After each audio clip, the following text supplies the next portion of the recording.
Assalamualaikum warahmatullahi wabarakatuh. Bagaimana kabarnya hari ini, Nanda? Sehat?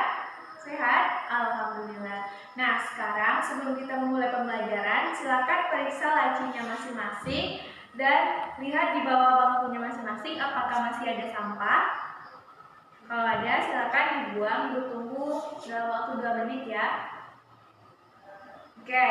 Nah, setelah kelas kita bersih, rapi, kita lebih senang dalam melaksanakan pembelajaran ke depannya. Nah, untuk Ananda, Ibu minta ketika Ibu udah di dalam, kelasnya sudah dalam keadaan bersih. Oke, baik, kita mulai pembelajaran kita pada pagi hari ini. Sebelum kita memulainya, kita minta kepada ketua kelas silakan pimpin doa kita pada pagi hari ini. Amin. Nah, terima kasih kepada ketua kelas yang telah memimpin doa. Selanjutnya, Ibu akan memeriksa kehadiran Ananda semua.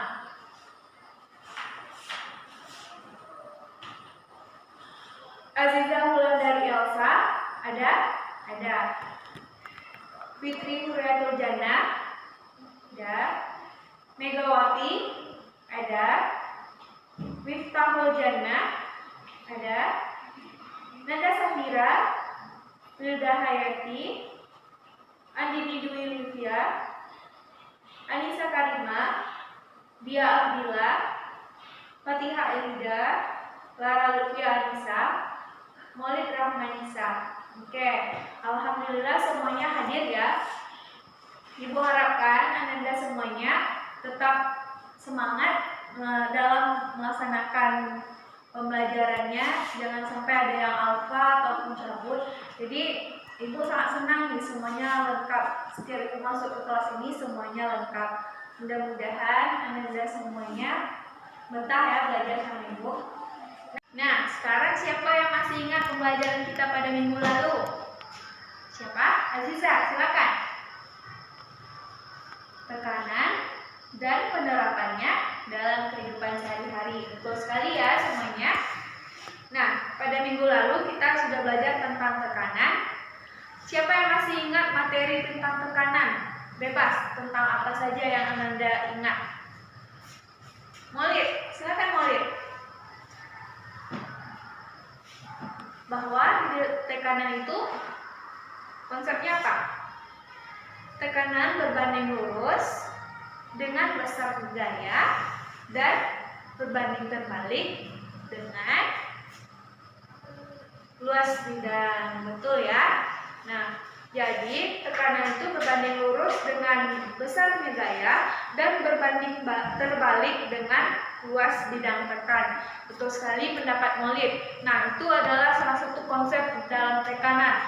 Selanjutnya, siapa yang bisa menjelaskan tentang salah satu materi di dalam tekanan zat? Boleh, aplikasinya boleh, bebas saja. Siapa? Nah, sekarang kita tunjuk ya satu-satu.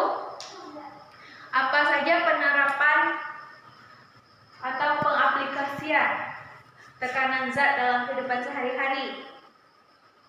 Kepada Lara, silakan Lara. Pengangkutan air dan nutrisi pada tumbuhan. Betul, itu salah satunya. Yang kedua, siapa? Hanifatul. Boleh? Silakan.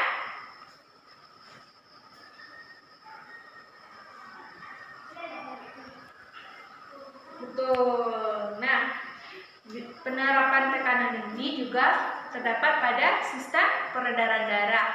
Terakhir, siapa yang bisa? Andin, silakan Andin.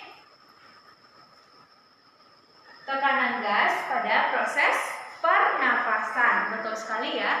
Nah, ada pada sistem pernafasan, pada sistem peredaran darah, dalam sistem pengangkutan zat makanan atau zat hara pada tumbuhan, itu menerapkan yang namanya tekanan atau tekanan zat. Nah, untuk materi yang sekarang kita belajar tentang sistem pernafasan pada manusia. Oke, skip. Berhenti. Nah, Ananda semua pasti pasti memiliki hidung kan? Nah, sekarang ibu tanya, apa fungsi hidung kita? Coba Anda bayangkan, kalau kita tidak memiliki hidung, apa yang akan terjadi? Kita nggak bisa bernafas, Bu. Betul sekali, Lada ya.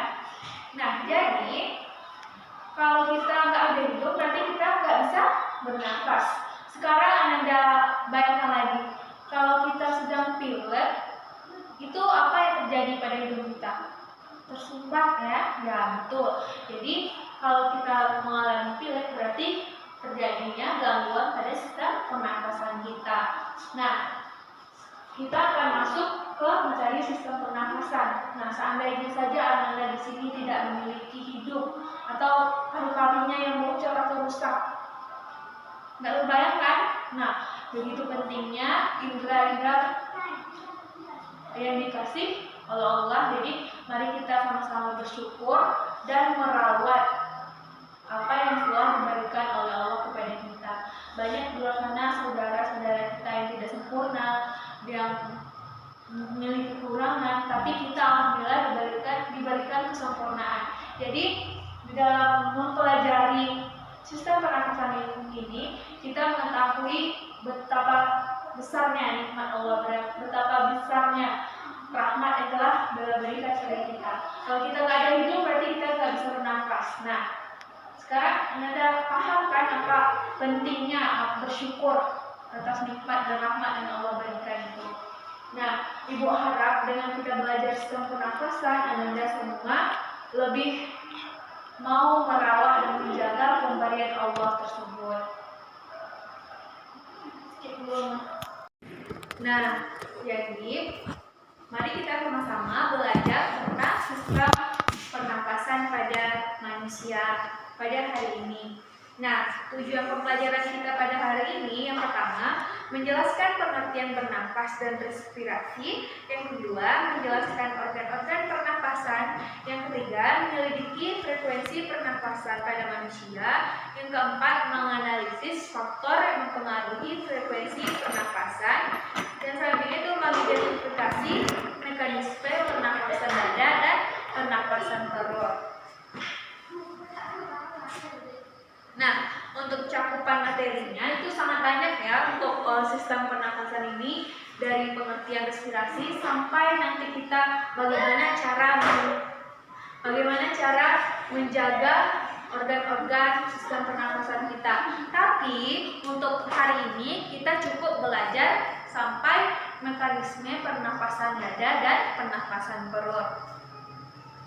Pernapasan dan respirasi adalah proses pengambilan oksigen dan pengeluaran karbon dioksida serta penggunaan energi di dalam tubuh kita. Nah, untuk pernapasan itu sendiri itu dibagi menjadi 3. Ada pernapasan eksternal, ada pernapasan internal, dan ada pernapasan seluler. Nah, untuk eksternal atau pernapasan eksternal itu adalah proses pertukaran antara O2 dan CO2 atau oksigen dengan karbon dioksida yang dibawa oleh udara luar paru-paru dengan darah yang berasal dari kapiler darah. Nah, untuk pernapasan internal sendiri yaitu proses pertukaran antara O2 yang berasal dari kapiler darah dengan CO2 yang berasal dari sel-sel tubuh kita. Nah, untuk selanjutnya itu pernapasan seluler. Pernapasan seluler adalah proses masuknya oksigen atau O2 ke dalam mitokondria untuk menghasilkan energi. Nah, untuk proses atau struktur kimianya seperti ini.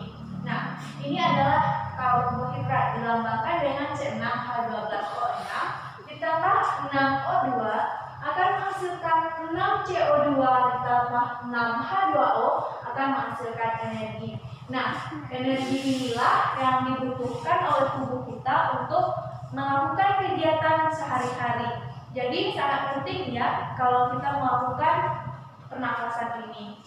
Jadi kita melakukan pernafasan akan menghasilkan energi, dan energi ini yang kita butuhkan untuk melakukan kegiatan kita dalam kehidupan sehari-hari. Selanjutnya, kita masuk kepada organ-organ pernapasan. Nah, Sebelum kita masuk membahas organ-organ pernafasan, coba Ananda bernafas melalui hidung. Nah, sekarang melalui mulut. Nah, apa perbedaan kita bernafas melalui hidung dan mulut? Mana bagusnya kita melalui hidung atau melalui mulut? Siapa yang bisa berpendapat? Apa pendapat Ananda? Ayo Lara. Melalui hidung. Kenapa menurut Lara kita bagusnya bernafas melalui hidung? Karena di hidung memiliki rambut-rambut hidung yang menyaring udara dan virus ataupun bakteri yang masuk ke dalam tubuh kita. Betul sekali ya. Nah, jadi di dalam organ-organ pernafasan itu terdapat hidung, laring, trakea, bronkus, dan paru-paru. Nah, hidung ini sangat penting ya karena hidung berpapasan langsung dengan udara yang masuk ke dalam sistem pernafasan kita. Nah, di hidung inilah proses penyaringan bakteri-bakteri, virus ataupun partikel-partikel yang bisa mengganggu sistem pernafasan kita. Nah, di hidung ini terdapat rambut-rambut hidung dan terdapat selaput yang terdapat di dalam hidung yang bisa mengatur kelembapan udara yang masuk. Jadi udara yang masuk ke dalam hidung kita sudah menyesuaikan dengan suhu tubuh kita. Nah, itulah pembahasan kita tentang hidung. Nah, selanjutnya kita masuk ke faring. Nah, faring adalah rongga yang terdapat di belakang rongga hidung. Nah, selanjutnya itu adalah laring. Untuk laring sendiri adalah ruang saraf yang merupakan organ pernafasan yang menghubungkan antara trakea dengan faring. Nah, di sini disebut dengan laring. Nah, untuk selanjutnya itu kita masuk ke trakea. Itu adalah batang tenggorokan untuk yang menyalurkan udara menuju paru-paru. Nah, selanjutnya ada bronkus. Bronkus adalah percabangan antara paru-paru kanan dan paru-paru kiri. Nah, selanjutnya ada paru-paru itu sendiri. Nah, manusia memiliki 2 buah paru-paru, yaitu paru-paru sebelah kiri memiliki 3 lobus dan paru-paru sebelah kanan memiliki 2 lobus. Lobus itu adalah bagian-bagian seperti ini. Nah, ini disebut dengan lobus. Bisa ya Anda lihat pada gambar Ibu. Nah,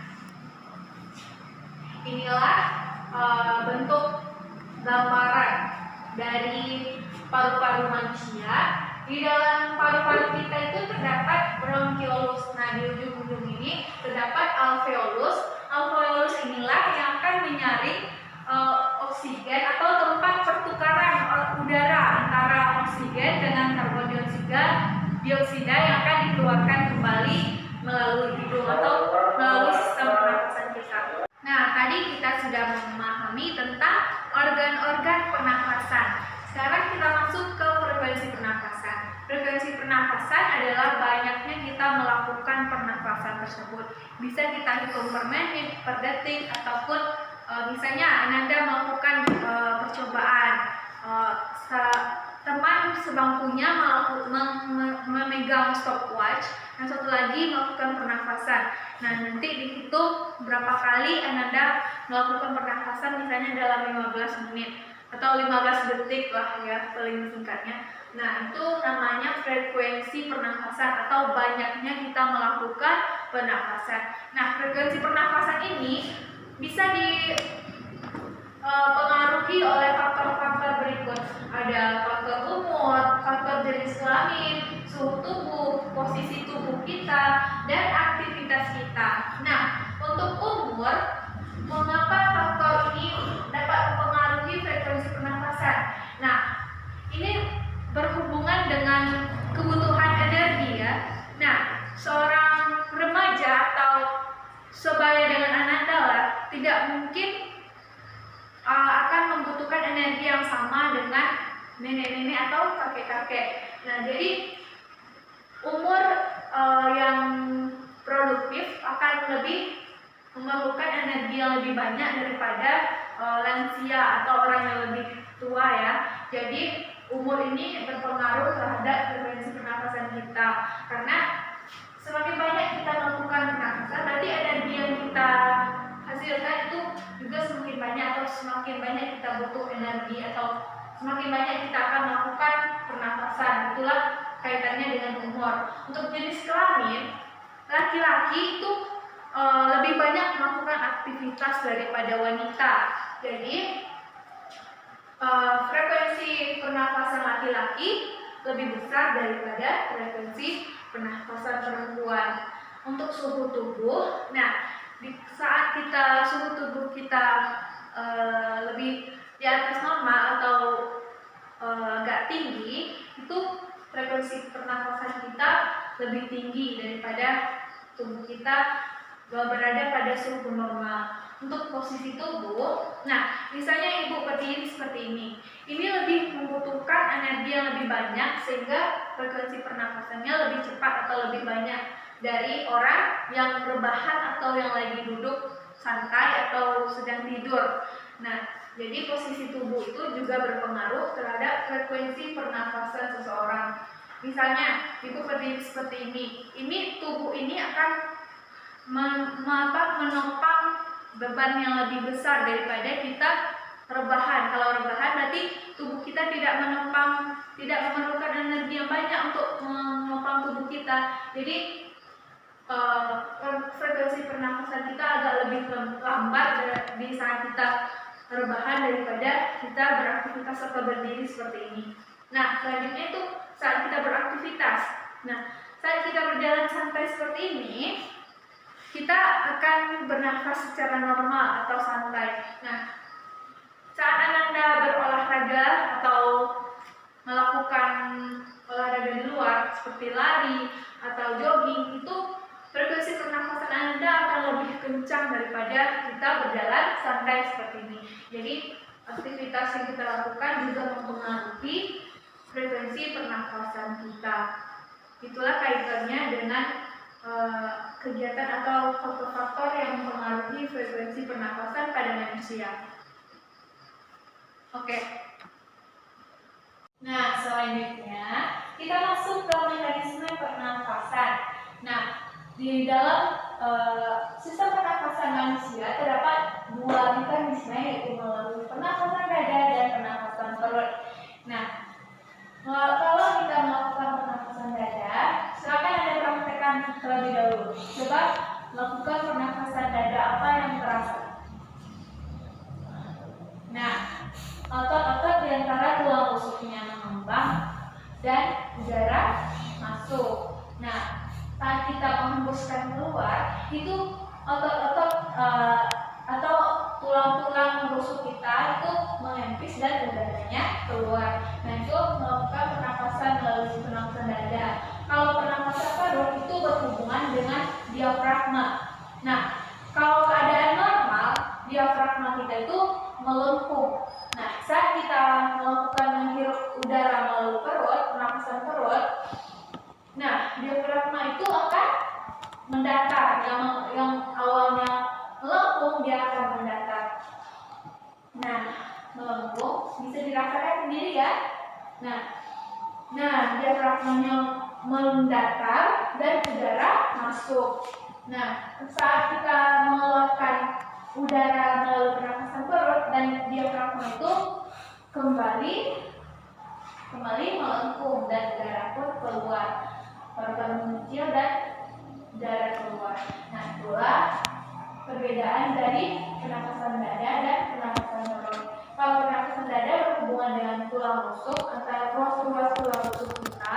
Kalau pernafasan perut itu berhubungan dengan diafragma. Itu kata kunci dari mekanisme pernafasan ini.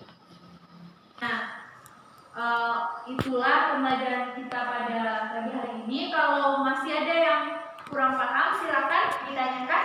Ada yang mau bertanya?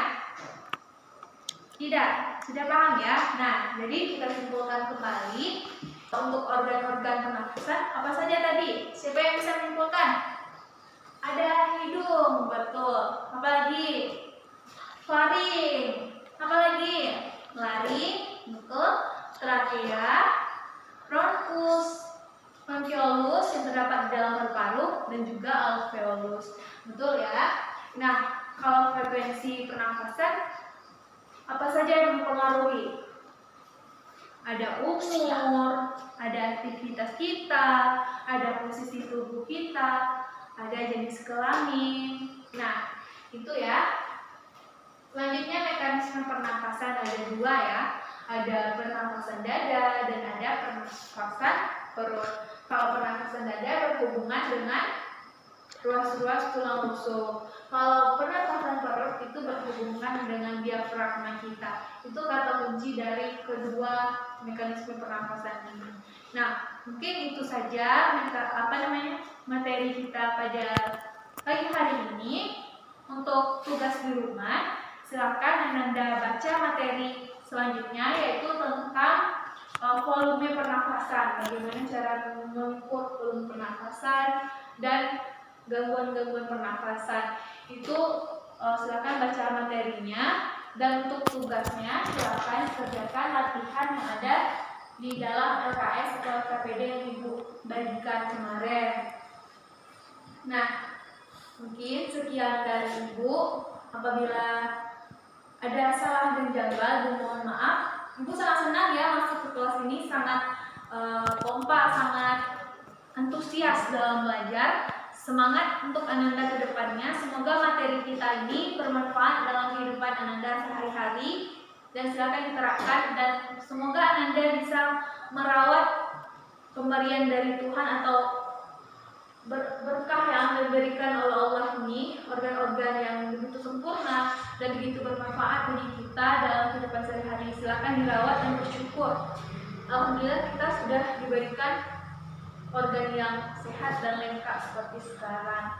Nah, mungkin sekian dari Ibu. Apabila ada salah dan janggal, Ibu mohon maaf. Silakan dikerjakan tugasnya di rumah, dan sekian dari Ibu. Assalamualaikum warahmatullahi wabarakatuh.